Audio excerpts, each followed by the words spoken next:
stuff is so addictive.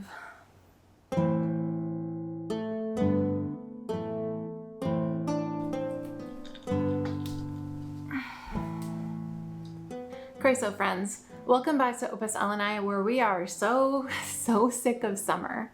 I know I say this like every single year, but every single year it's true. I think part of it is that school starts earlier here than it did where I grew up by about 5 weeks. So even though it's not even close to autumnal weather, as soon as Tornado goes back to school, it triggers the somatic memory of fall, and I'm always so miffed to find that Halloween isn't in less than a month. So if I have to endure another month of summer, I'm gonna do it on my terms, which means making a sundress that doesn't make me want to claw my skin off. I'm going to be using Orlin's Turn of the Century Chemise pattern and sewing it up in black linen and lace and styling it a couple of different ways. And it will serve as foundations for other Edwardian outfits later. So everyone go grab your cuppa.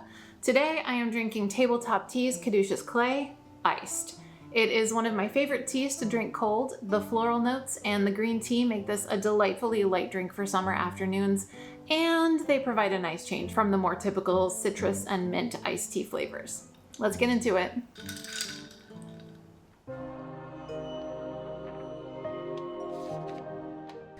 Obviously, the first thing I'll need is the pattern. I used to hate printing PDF patterns, but between motherhood and the pandemic, I've grown to really love the convenience of being able to print a pattern whenever the urge strikes me. It really scratches that instant gratification itch. Of course, that only works because I play against type as a millennial and actually own a printer.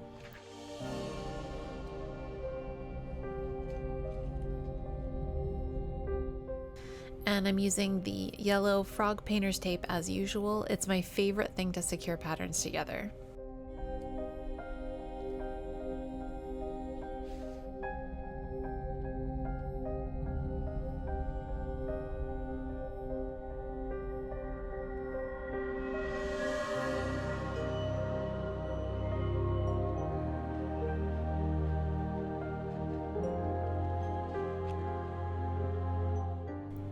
For fabric, I have some black ILO19 medium weight linen from fabricstore.com, and I'm going to try to lay out the pattern on one width of it. This will mean I'll have to rotate the pattern pieces so one points up and the other down. If the fabric was directional like velvet or brocade, I wouldn't be able to do it this way. I'm tracing the pieces on a single layer of linen, both to make sure they fit properly and because the pattern doesn't have any seam allowance included, so I'm marking the sewing lines and adding allowance as I cut.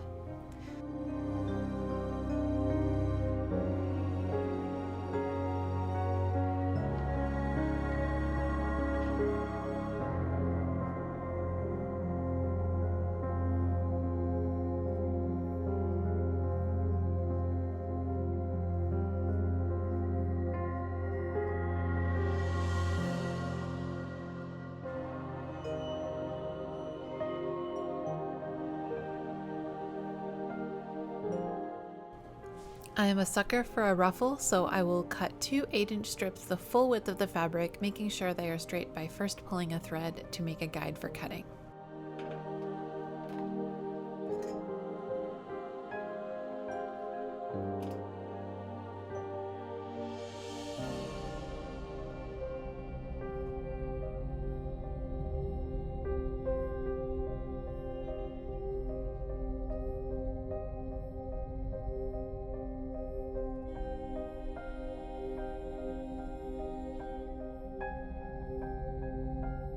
Next, I'll sew the side seams, and then, because this is more of a modern make and not something I care about hiding the machine stitching on, I am going to machine fell the seams. I'll trim down the seam allowances to about 1/2 inch, and then I'll trim an additional 1/4 inch from one seam allowance. I can then iron the longer one over and around the shorter and stitch it down. This takes so much less time than felling it by hand, but it's very visible from the outside.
Remember how I said I'd find an excuse to break out the featherweight zigzag foot and learn how to use it?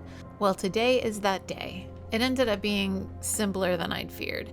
Basically, instead of a needle moving from side to side to create the zigzag stitch as modern machines do, this foot moves the fabric back and forth to create the zigzag.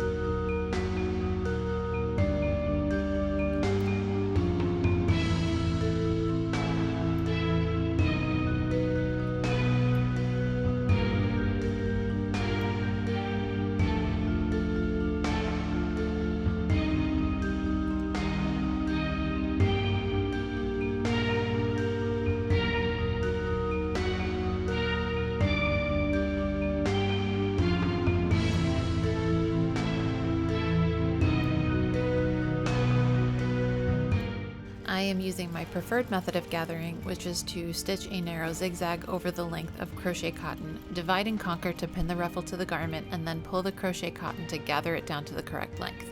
Then I'll add some extra pins to be extra secure and stitch everything together just below the gathering so that I can remove the cord after.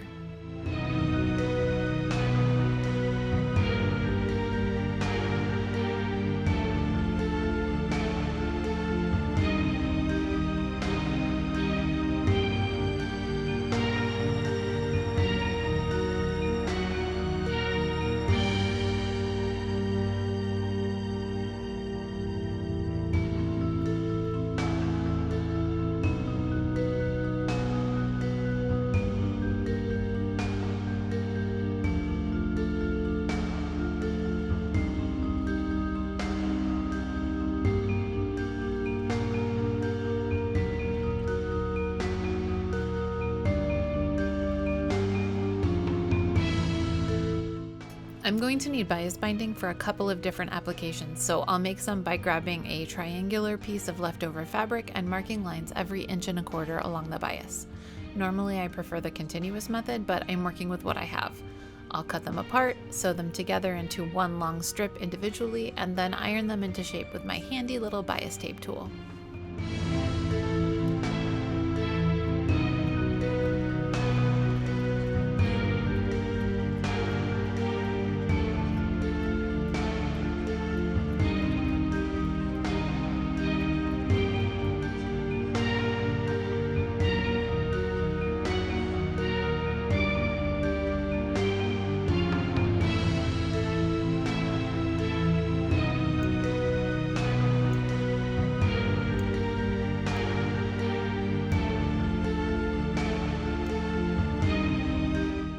The armholes are finished with bias tape, which I am attaching by sewing one side to the inside of the dress, folding it over the raw edge, and then top stitching. Normally, I would attach the bias tape to the outside and then whip stitch the tape to the inside so that the stitching doesn't show, but there's something really nice and clean about machine top stitching.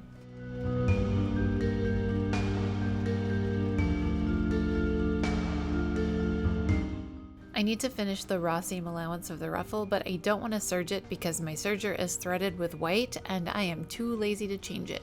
If I was thinking farther ahead, I'd have left the dress side of the seam allowance a bit longer so that I could enclose the ruffle side with it, but I wasn't thinking. Luckily, I made a ton of bias tape, and so instead I will trim down both allowances and bias bind everything together.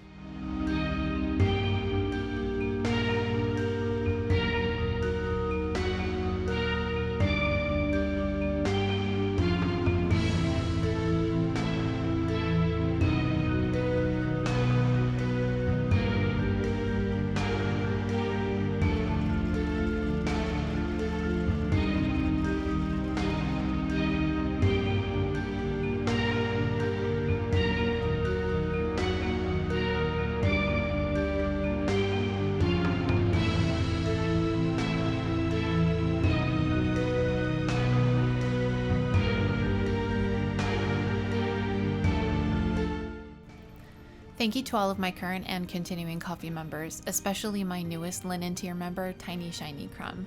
Your support and the support of all of my members and croissants makes it easier to do what I do and to provide quality content for all my viewers. Thank you so much. Stick around after this brief commercial break to see me finish up. Yeah, I'm not trying to say this is what she's doing. Next up, I'll hem the ruffle as well as the front and back necklines with a double folded hem. Then I will sew a running stitch along the necklines for gathering purposes, using black buttonhole thread for strength.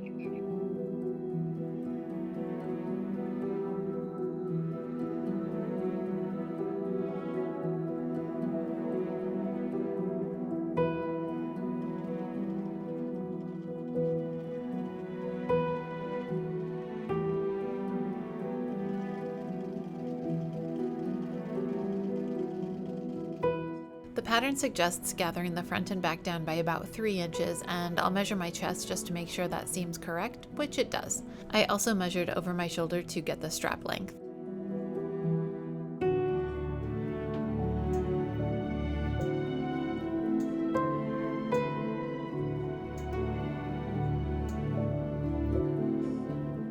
I ordered some lace online, figuring that one of these several designs in the pack would work for this project. I've narrowed it down to these two, and on the expert advice of creative director Tornado, decided to go with the one on the left. I'm a sucker for a picot edge. After I measure out the length of lace I'll need, front, back, shoulders times 2, and about 4 extra just-in-case inches, I will mark the middle of the lace and all the other measurements from there.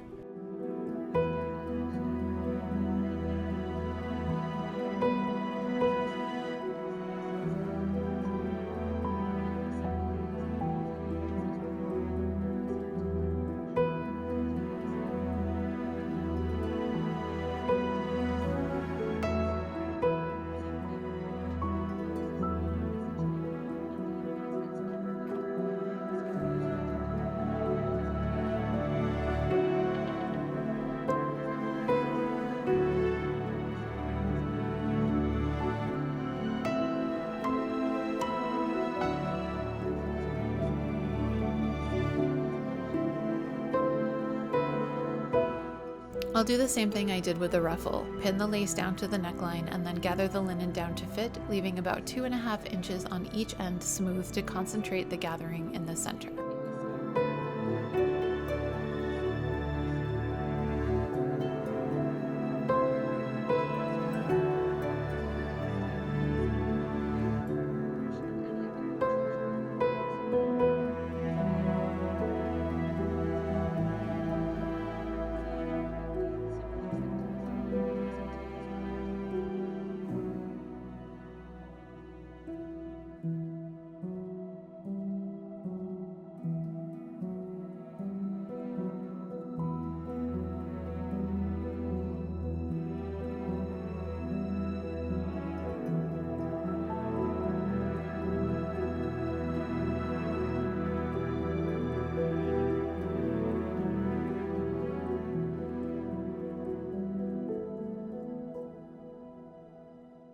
Once that's done, I'm going to sew the lace down by hand. I could do it by machine like I've done every other step, but doing this part by hand gives me more control over the gathers.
I was debating whether I wanted to add the optional Pintucks, but after trying it on, I felt like the chemise really needed them to just add a bit more visual interest above the ruffle.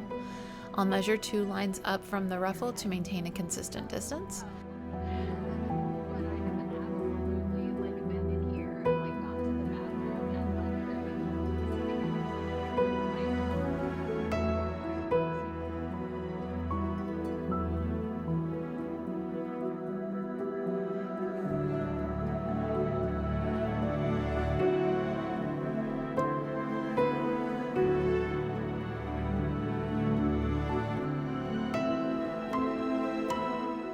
And in order to make sure the Pintucks are the same width all the way around, I'll use a magnetic seam gauge when sewing them.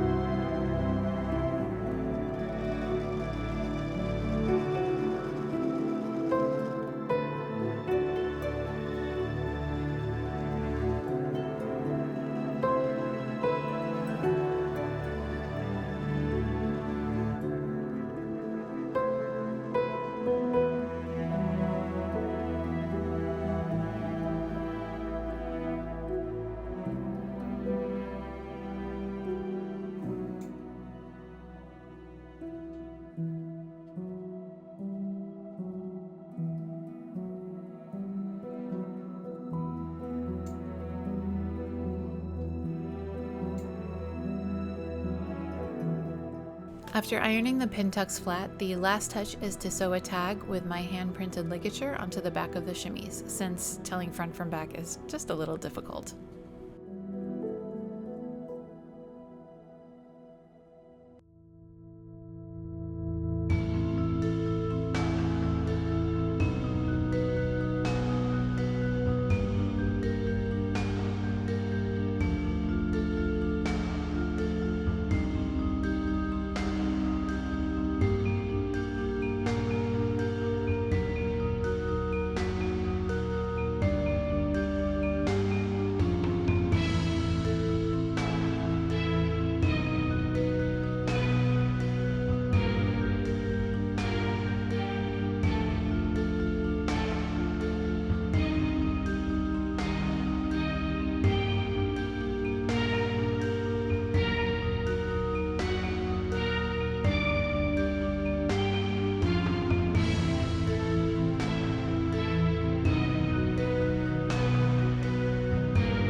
Thanks for joining me today. I'm generally quite happy with how this project came out. I think next time I make it, I'll add a little bit more volume, either by cutting the entire project 2 to 3 inches wider or by flaring out the bottom hem to make a fuller skirt. Still, this is gonna make a nice staple item in my summer wardrobe, which, let's be real, I wear for 9 months out of the year. I know this has been a bit different from my usual strictly historical content, and honestly, it's been a nice break.